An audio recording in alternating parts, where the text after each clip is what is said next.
theyeshiva.net. Page Nun Hey in this Maamar V'Yadaita, the paragraph of Me'ata. Even though he goes off now to a new theme, but he's still, as we'll see, developing what we have been learning about. You'll see Me'ata. Sarich Lahavin Shayches Inyan V'Yadaita Chuli Ki Ahavayahu Elikim L'Yitzias Mitzrayim U'Knisas Haaretz. Shadei Yitzias Mitzrayim U'Knisas Haaretz Yavai L'Yidiyazu Davayav Elikim Kol Echad. Right in the beginning of this Maamar, when he addressed this pasuk, that Moshe Rabbeinu tells the Jewish people, you should V'Yadaita Hayom, you should know today and bring it to your heart that Hashem is Elikim. So the psukim that precede this deal with Yitzias Mitzrayim and leaving Egypt and entering into the land. And that's when he says V'Yadata Hayom. So you want to understand what was precisely the connection between the two. So we explained at length the concept of Havaya and Elikim and Havayahu Elikim. What's the connection to Yitzias Mitzrayim and Knesses Haaretz? It says in the Sefer Priyetz Chaim. Priyetz Chaim is one of the main works of the Arizal that was transcribed, like most of his Torah, through his primary disciple, Reb Chaim Vital. So in the Sefer Priyetz Chaim, Pei Ein Ches, the Arizal teaches the following idea: the Yisrael shahayu b'shibud Mitzrayim hayu gilgulei hanashamas shel der haflaga. The Jewish people who were in the subjugation of Egypt, in the gullus of Egypt, their souls were reincarnations of souls that were already in the world once. And those were the souls of the der haflaga. The der haflaga, the generation, haflaga means division. Like plag, right, is half. Plag gufa, half. Palga shali, palga shalach. Haflaga means division, because the Torah says that in that generation, b'yam of niflaga haaretz, the earth fragmented, it split. What's the story in Parshas Noach? It's one of those stories that are, the stories in Chumash are pretty cryptic. But that story in particular, it's not even clear what happened, what was wrong. People came together, and they decided they want to build a city, and they want to build a tower, and they were afraid they're going to be scattered around. They want to make a name for themselves. V'nasa lanu Shem. It says Hashem came down, and he saw that it might be successful, and he said, let's go, Hava, let's go and scatter them. So the Arizal says that the Jews in the Egyptian shibud, subjugation, their souls were once down here in that generation of Haflag. It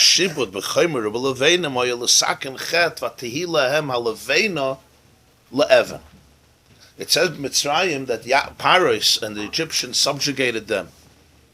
Chomer is mortar, and levanim are bricks. And the part of the bricks were a major part of Galus Mitzrayim. V'harayi, you see at the end of Shmois, when Moshe comes to visit Parai, and he wants to take revenge, he increases the burden on the slaves, and the main way it's expressed is that they have to now gather their own straw. They make bricks, they would take mud and put in straw, and then put it in a mold, and then bake it either in the sun or in the furnace. In Egypt, you could bake it in the sun. And that's how you made bricks. So usually the Egyptian regime would provide the straw, but now Pari said they have to go again l'koishish kash l'teven tichbad avoda al anoshim u'maskoines halevenim titanu, the same quota of bricks every day. So the Arizal says by the Doira Flaga that they figured out how to make bricks. But tehilahem alavena la'aven. They figured out that you don't only have to build with stone. You could make a brick. This was a tremendous innovation in human in progress in to build human civilization. Something that we benefit from literally till today. It's one of the things. Bricks is still a major component of life. So the Arizal says that was the connection, because it's the neshamas of the Der Haflaga. The tikkun for the Vatihilahem Alavena La'evan was Chomer Alavena. As is usual in the writings of Kabbalah, it's very coded, very mystical, it's a mashal. And it needs to be decoded and deciphered and explained. What's the connection? Evan, bricks. So for this, one has to understand deeper what exactly happened by the generation of Haflaga building this tower. All the Mefarshim struggle with it, because explicitly in the Chumash it doesn't say what was the sin. By the Mabul, it says clearly, Vatimoli Aretz Chamos, there was corruption, there was Fardarbrinkheit, Hashchasa, there was absolutely a complete breakdown of civilization. Cain, who comes to Cain, says he killed Hevel. The Eitz Hadas, at least as God said, don't eat from the tree, they ate from the tree. Here, on the other hand, when you look at it, it says, on the contrary, that at that period in time, so they were all speaking Safa Achas, one language, Udvarim Achadim, unifying words, and they said, come, let's gather together, and let's build a city and a tower, which seems like a wonderful display of Achdus. Am Echad, what else could you want? One language, Esperanto, yeah? You know about the guy who made Esperanto, he wanted everybody should be able to speak one language. Udvarim Achadim. So Take Chazal say, Dvarim Achadim is not so pashut. Rashi brings three, huh? We don't know. No? Okay, so Rashi brings three interpretations, what Dvarim Achadim means. But it's difficult to understand what was the chet of Deir HaFlag. The Hine, Taiches HaFlaga, Huloshem Plukta or Machlaikas. As we said, the word Haflaga, throughout Gemara, you always have the word plukta, pligi, every page, every few lines. Pligi bar Rav or Shmuel, niflagu ba. Every machlokes is called a plukta. Plukta means a split. Plag has half. Plukta means there's a split. In other words, there's two halves because there's two separate sides. It's not cohesive. There's two different perspectives. Machlokes, a dispute. Why is this the name? In Torah, whenever you give something a name, it's not stam, you found up a name. The name expresses the theme. Deir HaFlaga doesn't seem to be the theme.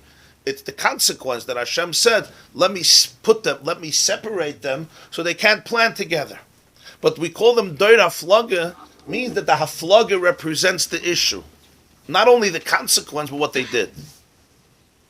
Or in the words of the Mishnah, Schar Aveira, Aveira. From the schar of the Aveira, meaning the consequence, you can understand the Aveira, just like schar mitzvah mitzvah.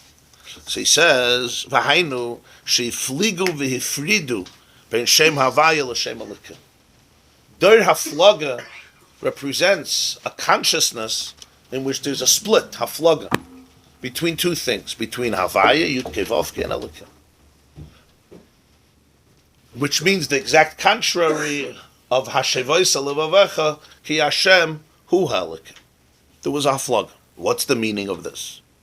The Inyan HaPirud, the concept of this Pirud, of this Plukta, this Machloikas. They created a Machloikas where there's not supposed to be a Machloikas. The biggest Machloikas, as we will see, is the Machloikas that you create between Havaya and Alikim. There's no bigger Machloikas than that.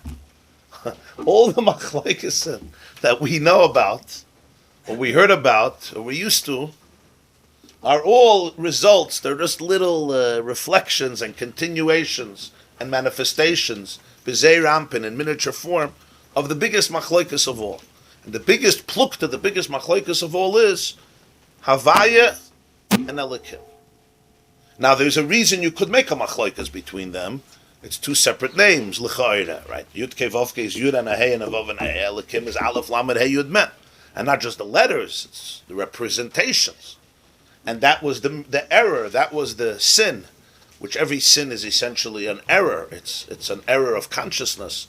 It's a deviation from reality. The word Aveira means to deviate, to pass over. To pass over what? To pass over reality. And as a result, this machloikas came out. V'inyan ha'pirud hu k'shechoshev sheshem elikim master chas v'sholem be'emes al shem havaya. The machloikas is not that they're in a fight, like we would say they're not talking to each other. But in many ways, yes, they're not talking to each other. Meaning Elikim obstructs the reality of Havaya. It really blocks it. It really conceals it. So Shem Elokim is master chas v'shalom be'emes al Shem Havai. Now, as we shall see, and as we have seen already, this chet of the Deir HaFlaga doesn't belong to one generation. Like all of the stories of Sefer Bereshis, they are what are they called? Archetypes. They're paradigms. They're yesodis that will represent the story of civilization. The Medrash Rabbah in Bereshis gives a few reasons why Cain killed Hevel, because it doesn't say clearly in Chumash why Cain killed Hevel. We infer from the story that he was jealous because Hashem didn't accept the carbon. It doesn't say clearly that's why he killed him. So the Medrash Rabbah says there's three reasons he killed him, three possible reasons, three different interpretations. One is, Rashi brings it, because Hevel was born with an extra sister, and Cain wanted her. And Hevel said, no, she's my twin. So he killed him. So he basically killed him for love. The second interpretation is they got into a fight where the Beis HaMikdash should be. Cain said by me, and Hevel said by me, so he killed him. In other words, he killed him because of religion. The third interpretation in Medrash is that Cain and Hevel had the world for themselves. So they split up. Cain became, as it says, Hevel became the Royad son, the shepherd, and Cain became the farmer. How did that work? Cain, the split up was Cain gets all the real estate, the karka, the earth, and Hevel gets all of the mobile items that exist in the world. So Cain tells Hevel, get off my property. You're standing on the ground, get off my property. He says, what do you want? I should fly? Get off my property. He kills him.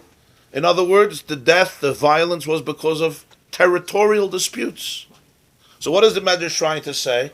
Every single war in history is one either love or religion, God. How do you interpret God? Right? You can ask ISIS. Ask Christian fundamentalism what the problem with Jews was for all these years. Or territory. Or all three, or two and three, etc. But that's basically it. In other words, it's not Cain murdered Hevel. It happened a few hours after creation, or a few days, however you interpret the timeline. But the point is that these are archetypes of things that will plague, that we have to confront constantly. And it's, of course, sibling rivalry. It's one brother towards another brother. It's not strangers. Family rivalry is always the juiciest and the worst. So when we speak about Deir HaFlaga, similarly, it's a hate of a generation, but it represents a certain state of consciousness. In each person you have the concept of the Deir HaFlaga. So what is this, he says? That Shem Elokim is really mastered on Shem Havai. In other words, there's a machlokes. You can't have it two ways. Either you're going to go into Yud Kei Vav Kei, or you're going to go into Elokim. But there's no, what does a machlokes mean? A machlokes means, they say, take sides. You got to take sides. Eliyahu Hanavi says, how long are you going to sit on the fence? Wie lang wirst du tanzen auf zwei chasanas? It's not one chasana. It's two chasanas. And if it's two chasanas, you have to decide. You're going here, or you're going there.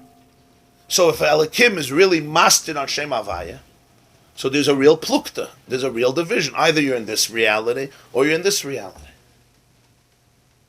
And it seems almost intuitively that way. Havaya and Elokim are two, not different realities, but opposite realities.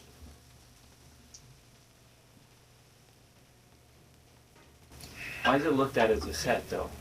If that was the nature, and that's... I was trying to bavod in this question before it's asked.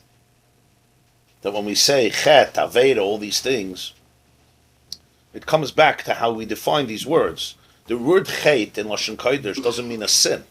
That's King James Version translation. I mean, it came to be known as a sin. It's not a wrong translation, but it is a wrong translation. Because in Lashon Kodesh, that's not what chet means. It says by Shul, koileya el hasayra veloy yechta. You know what that means? He was an archer. Koileya el hasa'ara. They use it even in modern Hebrew. Koleya el hasa'ara means he always hit the target by a hairbreadth. Not even a hair off, which means he always got it. Veloy yechta. He never missed. It's not just one. I found one example. You look through Tanakh. Bathsheba. Does anybody here learns Tanakh? Bathsheba tells David HaMelech, if Adoniyahu usurps the crown, it was just in the Haftarah of Chayesara. V'hoya ani ubni shloima chatoyim. What does chatoyim mean? If Adoniyahu becomes king, we're going to be sinners? No. Basically, it means we're going to miss out. We're going to be missing, and missing basically life. He's going to kill us. He's going to kill his competitor. We're going to be missing. We're going to be missing completely, when the mafia is finished with somebody. So a chet means missing the purpose? Missing the target. You missed the target. A chet, when we talk about a chet, somebody sings it actually is missing his purpose. Yeah, that's part of it, yeah. You're missing the purpose, you missed the target, yeah. You're basically distracting yourself from reality. That's what every chet is. Every chet is trying to numb some form of anxiety by thinking that through this chet, consciously or unconsciously, I'm going to be able to either be happy or solve my problems or find my real joy. Or not feel the pain. That's what basically it is.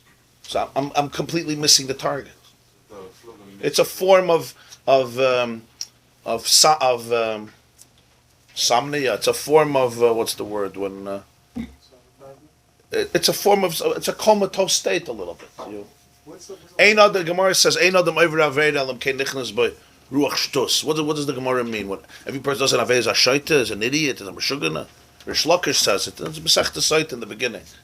The pshat is, if all the books were open in front of you before any aveda you did, if you sat and you were in a very calm and reflective state, right, and you could see all of reality very, very clearly, you would never do it. You would never do it. There's a ruach shtus. There's something that has to. There's some folly. Shtus is a folly. Some shtus that has to ignore, repress, cover up. This also means straying from the path. Like same thing. Straying, exactly. What was the lesson that Bathsheba used? V'hayu ani ubni shlomo chatoyim.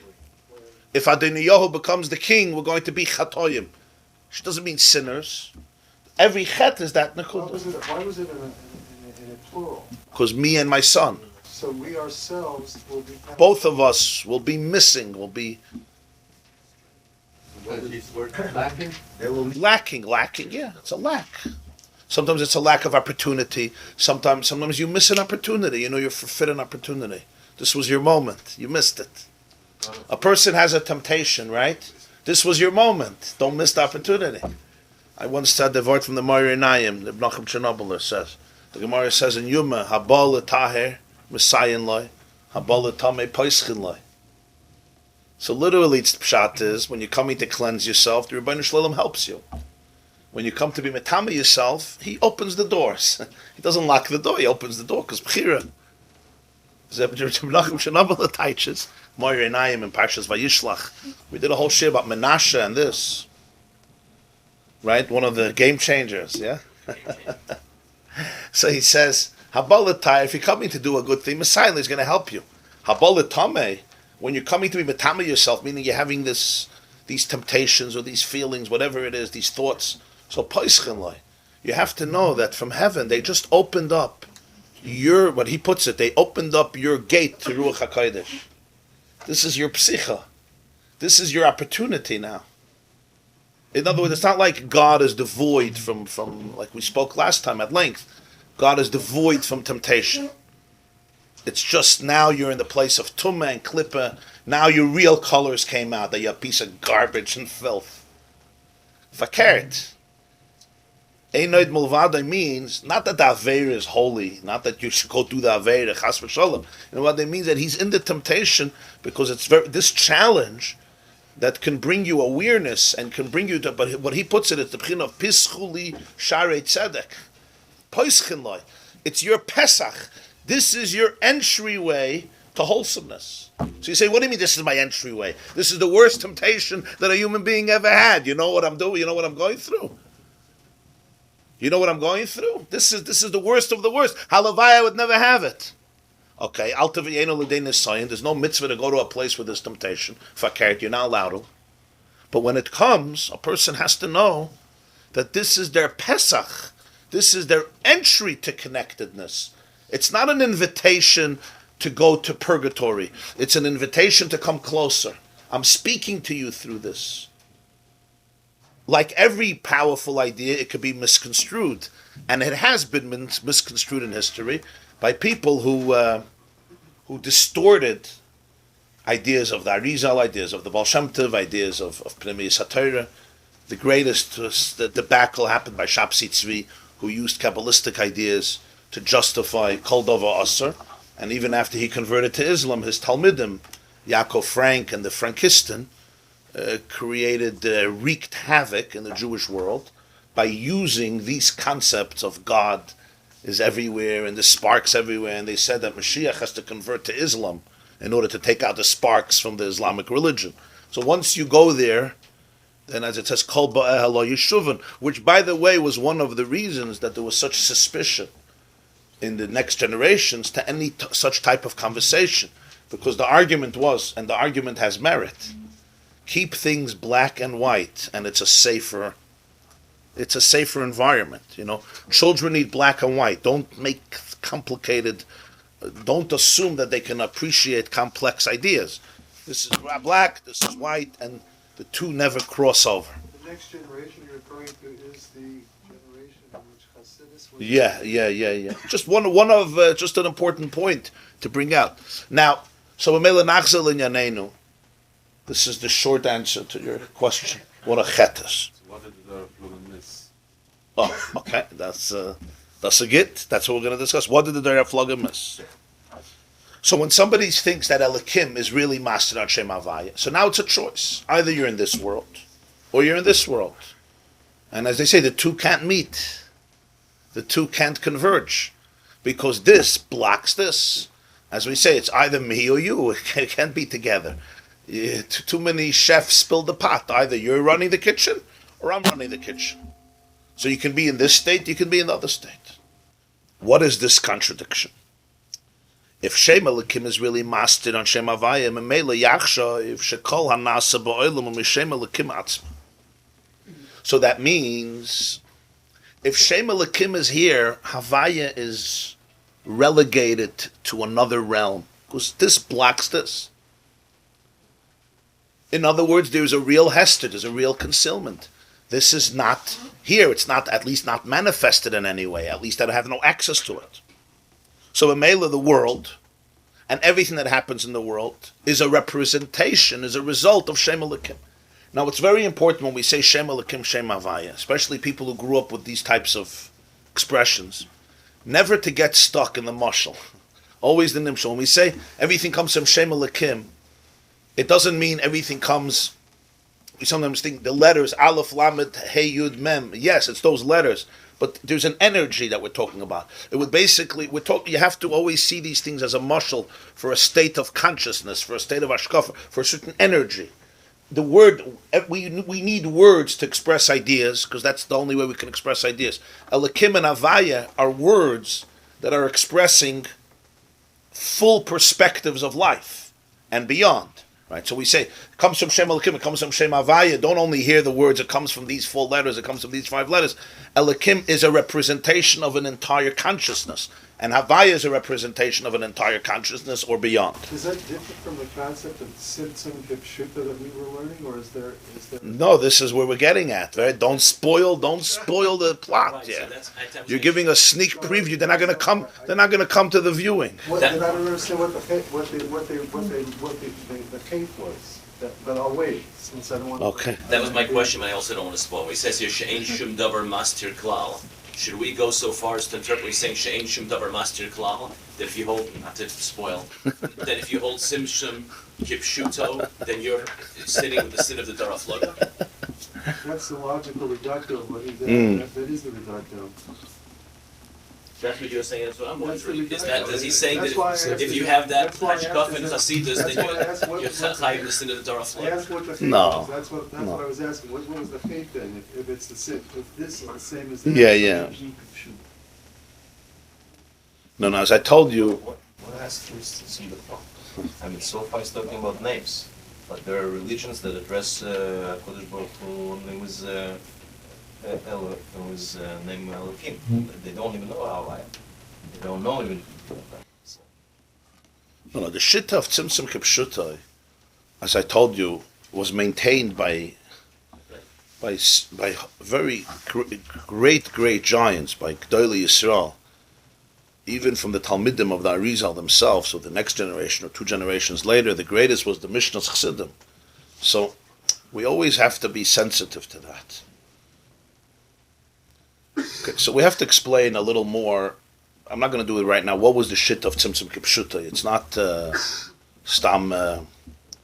You would never find. Yeah, also. There were 4 sheets. I know. We learned it.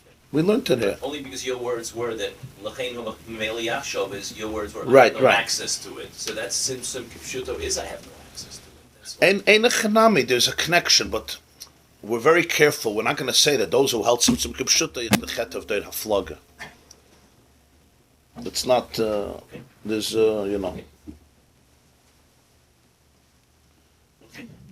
The lachay. I wasn't implying that. I was saying it's to be done. No, I understand. In court, you would say it. In court, you would hold me guilty for it. But thank God I'm not in court. Make the argument the other way. Make the argument the other way. It's a mistake.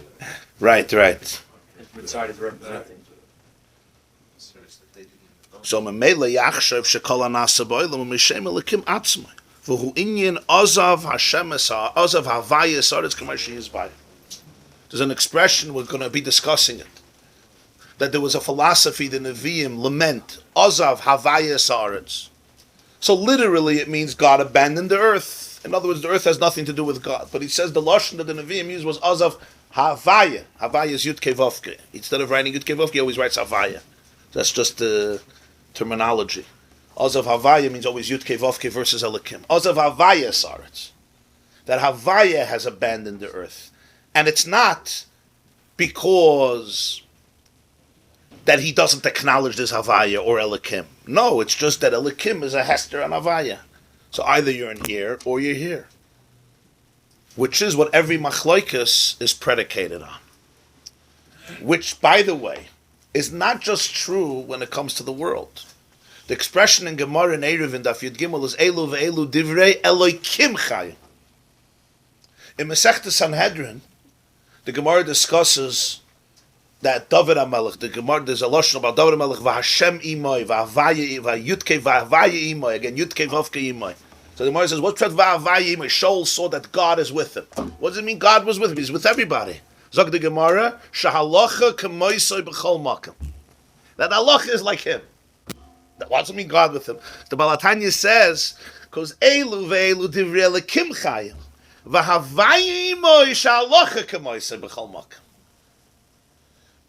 shita in halach, every shita is divrei Elokim chayim. It's an expression of Elokim, and because there's Elokim, there can be machloikas. And we're talking here about machloikas in holiness, machloikas in Torah, and you say it's divrei Elokim chayim, and Elokim is always lashon rabim. Rashi says Elokim is the only name of Hashem that is not in the singular. It represents multiplicity, which is very strange, to the point that you can even use it not for Hashem, like Elokim lo yisekalel, according to Machlokes HaTanoim, Rabbi Shmuel, Rabbi Akiva, but according to Rabbi Shmuel, it's Bezdin, Elokim, judges. Huh? Elokim Achedim, yeah, of course. So Elokim, it says in Torah, Shulchan Aruch, when you say Elokim, it means the koiches, so the different koiches that there exist. So Divrei Elokim Chaim, it's a manifestation of Elokim. Then there's Halacha. Halacha is one path. Halacha is connected to Yud Kei Vav Kei, which is beyond the Elokim. Which means, of course, that halacha is not just choosing one path over the other. There's differences in halacha also. Huh? There's differences in halacha also. There's only one. From every machloikas, there's a halacha. There could be a machloikas what the halacha is. That's what I'm saying. Fine. So it's Vaitelikim. The concept of halacha means there's one verdict. We could fight what that verdict was. Livayir, Albir, fine. But the concept of halacha is bringing it all down to oneness. So when we speak about Elikim and Havaya, it goes to very, very subtle places as well. It's not always in brute places. And that's the concept when we speak about the Der Haflagah. You have the way things come down in the most concrete level, but like everything, you can also trace it back to very subtle deviations and distortions between Havaya and Elikim. That's a very important idea. So, Was it on Elokei, Abraham Elokei, in the singular by... well, over there you're talking about one person. You can't say Elikim, Elokei of Avram, Elokei Yitzchak, Elokei Yaakov. Maybe by them it was the understanding of Hashem was so great that it became singular.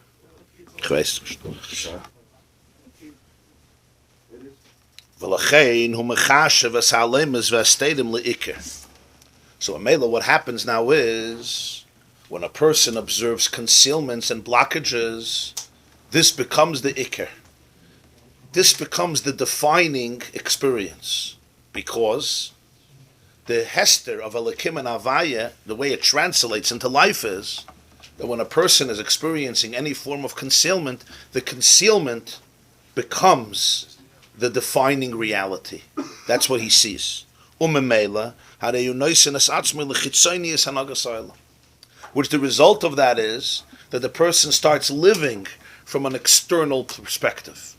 The person dedicates himself, his entire way, his MO, he gives himself over to a chitzonis, to an external way of how the world runs. Which prevents him and blocks him from a very deep, exciting relationship with godliness.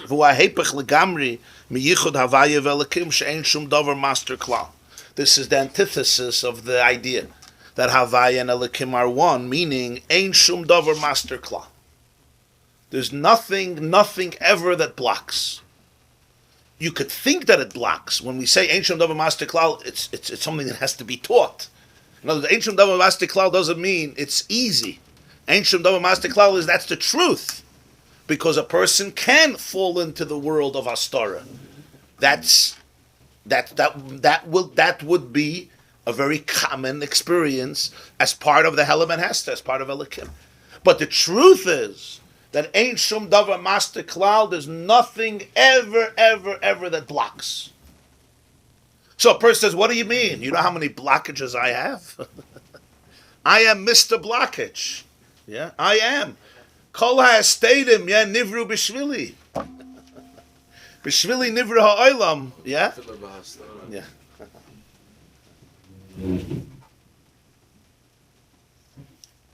Well, so it's Ein Shum Davar Master Klal. This is master and this is master, internal, external, emotional, psychological, my past, my present, my future. That's all a machshava that's coming from Der Haflagah, from machloikas. All machloikas essentially is a place of disunity. There's no unity. And the reason there's no unity is because I separated Elikim from Havaya. So we shouldn't see it as Hester. So in that experience, should we see it as Elikim, or should we see it as Shem Havaya behind them? What is our challenge? To see Elikim, which is the same Lamaisa as Havaya? Oh, very good. So you're asking, so what's the calling? Is the calling to see Elikim, or is the calling to see Havaya? And the answer is, the calling is to see that it's the same thing. That's the calling. The calling is to see that it's the same thing. Which means two things. It means no escapism. Because if you're escaping, then what are you doing? Then you're also denying the yichud of Hashem and Elikim. Escapism is also denying the yichud. Escaping means straight to Havaya. So to speak. It usually means straight to cocaine, but yeah. And that's a Chaim, yeah. I mean, I didn't mean it, so it just came out. But it means, what I mean is... Strike that from the record. Yeah. You heard it, Yaakov, from the court records. Just strike that out. Too early in the morning. So if you could use a substance like the Indians for religious purpose, that would be a avoidance behavior that is something that denies reality, correct? Yeah, very often. Maybe not. I'm saying to use the substance like Escapism, but there's also holy escapism. Holy escapism means, I can't deal with this. So the story that a person has about his Yes, separation yes. is just as bad as any other You're right. escapism. It's all Yes, yes.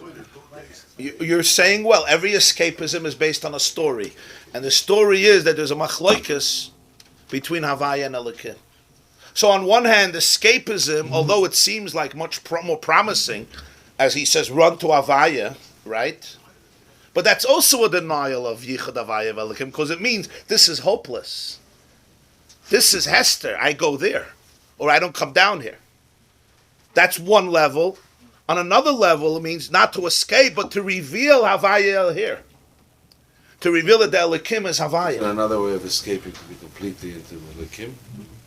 It's also one way. One way is To be completely into Elikim is also escaping. that's what I'm saying. That's everyone's way. That's separating. That's again separating Havaya Elikim. That's the natural way. Maybe the Escaping is escaping. Not a fleeing. certainly not a way of life. But Of course, yes, of course. If there's a bear chasing you, you should escape. When I'm not talking everything, every midah that Basilis Yesharim brings, a lot of Sifrei Musa, different middas can be used in different places in a very good way. That's why it's also here in the world, right?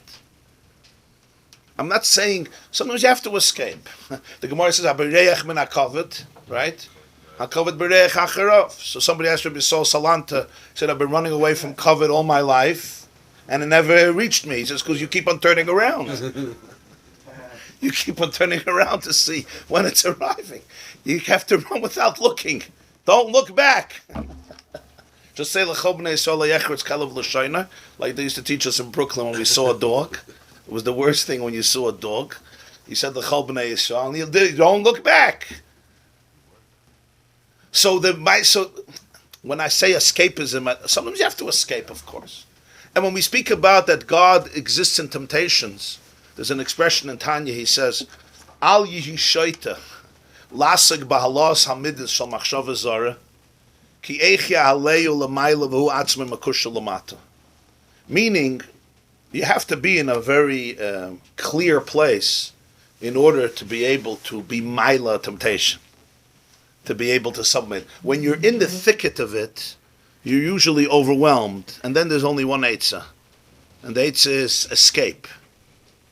Move, just get away, just do something else. Don't try to be now the Mesakin of the cosmos. You know why? Because in that process, you know where you're going to end up. The Yetzer Hara is very, very clever. And the Yetzer Hara uses spiritual ideas very well in order to entice people. So one has to be extremely conscientious of who they are and where they are and not become romantic suddenly when the guy is an addict. You're speaking more of escapism as a cop-out. Right. Escapism as a philosophy in life, as a perspective, not escapism in the moment. Sometimes that's the only way. Very often you have to escape. You have to run. Bereich min aveda. There's an expression of Chazal, Bereich min aveda. There's a beautiful vart. I think it comes from Simcha Binim of Pshischa. I think I saw it in Siach Sarfei Kodesh. So he says over there that when Eshes Potiphar speaks to Yosef and she tries to entice him, so he responds first Vayemayin. He says no, but he explains, and he says, Eich esa hara hagdola hazois. Your husband gave over everything to me. Everything in this house he gave to me. Kiyim, besides halechem asher oichel. Rashi says his own marriage, that I'm not allowed to touch. How can I betray your husband? He gave me everything. And then he adds two words, V'chatasi le'elikim. He now starts talking about Hashem too. Nishtavaya ba'elikim. V'chatasi le'elikim. I'm going to sin to God. You're not letting you're an Eishes, you're married. So the Siach Sarfei Kodesh, I think it was the Pshischa, the Kotzes, he should have said even stronger, V'chatanu le'elikim. You're also, it's before Matan Torah, but the Sheva Mitzvahs B'nei Noach, okay, it's a machlokes is Sanhedrin v'Davak be'ish Torah, but Yosef was also before Matan Torah. V'chatanu le'elikim. I'll get to Shaila now.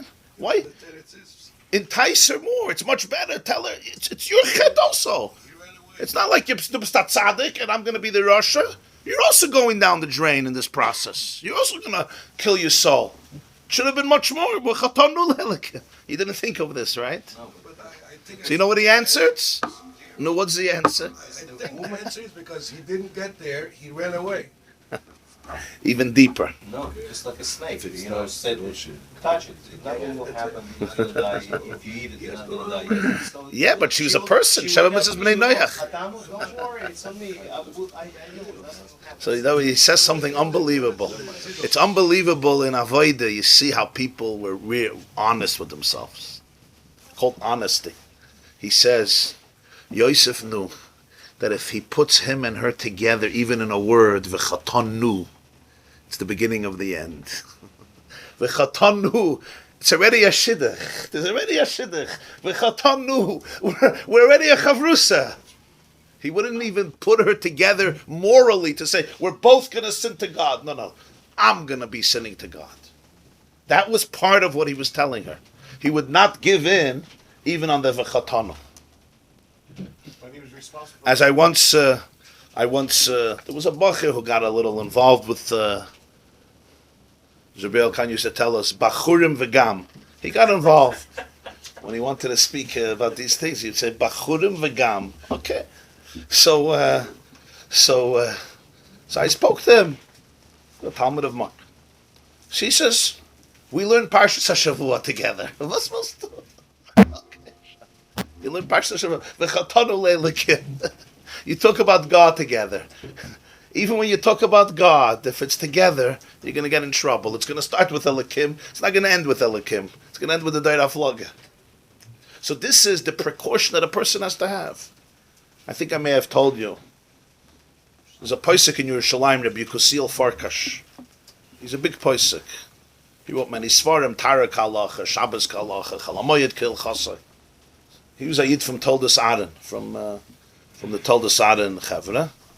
Dudi, some of you know Dudi is his prized son. So Rabbi Kusil is a big Baal Halacha. He shared once a story. I don't know if it comes from the Toldos Aaron or from. It's a sharfa maisa. That there was in Poland there was what they called a good Yid, a good Jew, like a tzaddik. They called him a holy Jew, and he was a widower, and he was an older man. He was hitting 90, and he needed help. So they had a bocher, a yeshiva bocher, to be a ben bayis. There was also a Polish maid who would clean the house. And then one night the bocher needed to do an errand. So he told this holy Jew, I'm leaving for 20 minutes. I'll be back. And here he goes. 20 minutes, it wasn't 20 minutes. 20 minutes was an hour, 2 hours. He comes back and he sees that this Rebbe is outside of the house. It was a freezing Polish winter night. And he's trembling. He says, Rebbe, why are you outside? He says, Yichud, the maid is there. I can't be in the house myself. So I came out. He said, I'm sorry, I didn't realize. I thought you were going to stay inside. Why didn't you tell me? He said, I didn't want to stop you from doing your errand because I know it's probably important. But I couldn't stay in the house. I was outside. You said 20 minutes. I thought nicht gefährlich. Well, it took an hour, 2 hours. But fine, let's go back in. So he says, Rebbe, I have an honest question to ask you. Let's face it. Du bist a heilige Yid. You're considered a holy guy. And you're hitting 90. You know, you're not a 18-year-old spring chicken. You're hitting 90.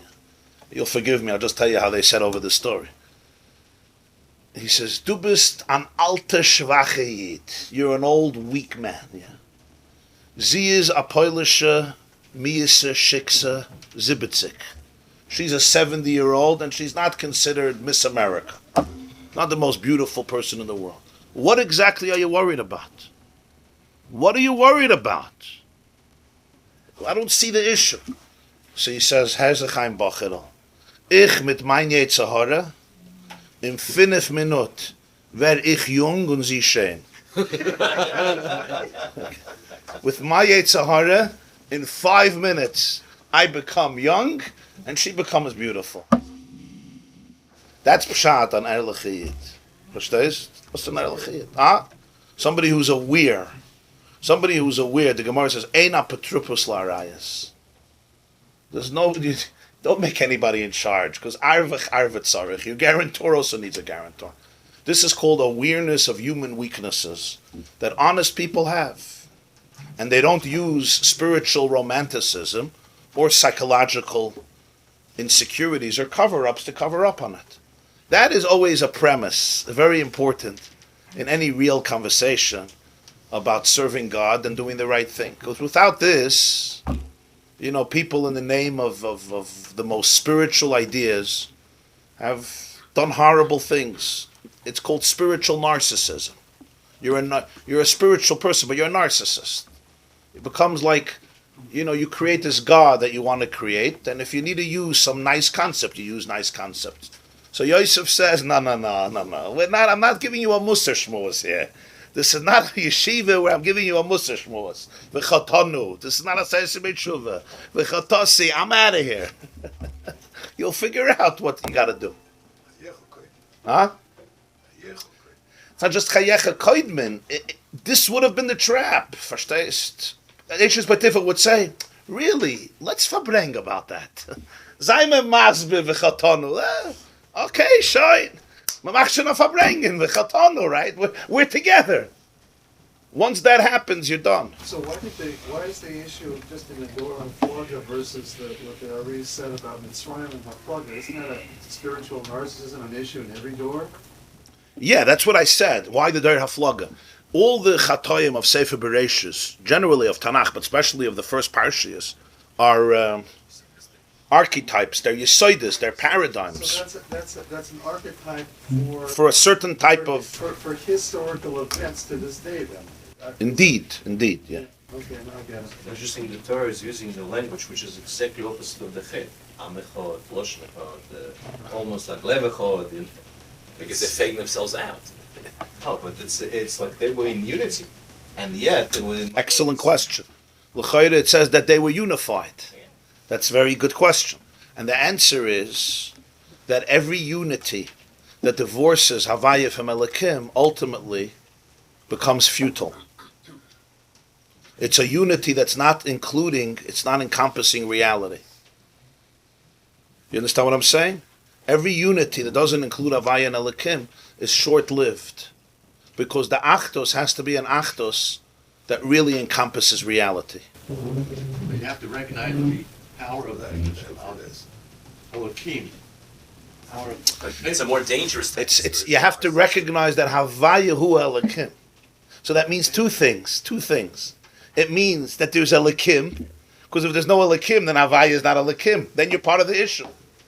And this is where we'll see you have two opposite approaches. They're really the same. The approach that says there's only Havaya, we live in Havaya, not in Elokim. And the approach that surrenders into the Hester of Elokim are really based on one mistake, even though they run in two opposite directions. What's the mistake? The mistake is that Havaya and Elokim are enemies. So therefore Elokim is the enemy. So you have to go to Havaya, or the opposite. Elokim becomes the only reality. I'm talking here Elokim, not the real Elokim. Elokim, the way it becomes a Hester. You understand what I'm saying? Why is You that? have this in these two words also. Yosef might have told her, we'll miss the target of Elokim, but the message in Elokim. V'chatasi Elokim. We're going to miss Elokim. I'm going to miss the target. I have a message. So that's the word, that when you see Elokim as a Hester, it's not pshat you detach from Havaya, you also detached from Elokim. Because Elokim is not a Hester. You lost Elokim. Why is that? Verstehst? Habala Tamei Poischin Loi means when you use the machshavas of Tumah as an invitation to become Tamei, you're not only failing yourself, you're failing the nitzutzis of the machshava.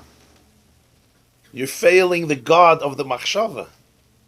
Because there's a lekus malubush in the machshava, in the temptation, inviting you to growth. And when you give into it, you didn't only fail Havaya, you failed Elokim. You failed the Hester too, because the Hester is really just a conversation, it's a language, it's a channel for Gilui. Why is that? Why do we have the hate in there if there is a oneness? Why do we say? No, because that's the word. It's a chiddush. In other words, the mistake of Der Haflaga was a mistake that is based on a perception of reality that may be intuitive. But Moshe has to teach the Jewish people v'yadaita v'ashivaisa levavecha, intellectually and emotionally. V'yadaita v'ashivaisa levavecha. You have to know and you have to bring it to your heart. Ki Hashem Elokim. Because instinctively, one could perceive the exact opposite. In other words, it's not something that is less. It's Right. something that is a Yes, exactly. So his point about Achdus, to your point about Achdus, this was even worse because this was a communal spiritual narcissism. Yes. This was Yes. under the guise of Achdus. Yes. There's an Achdus, I mean, you see, you've seen in history, people unite, but it's a unity that's, Not against the joke. it's short-lived, because it's not based on socialism. Is a form of Achdus, right? Great Achdus, great idea. No ownership.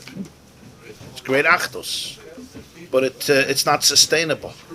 Because there will be somebody greater than us. Because some of us are more equal than others, and then what happens is just manipulation, and I don't have to tell you about socialism. How was Cain and Abel able to make peace against who?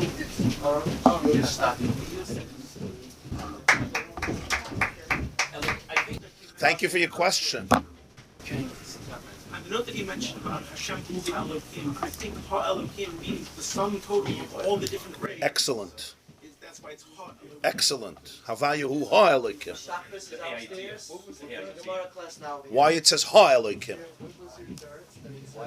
So he's saying the summation of all Elokims. Very nice. Right. The.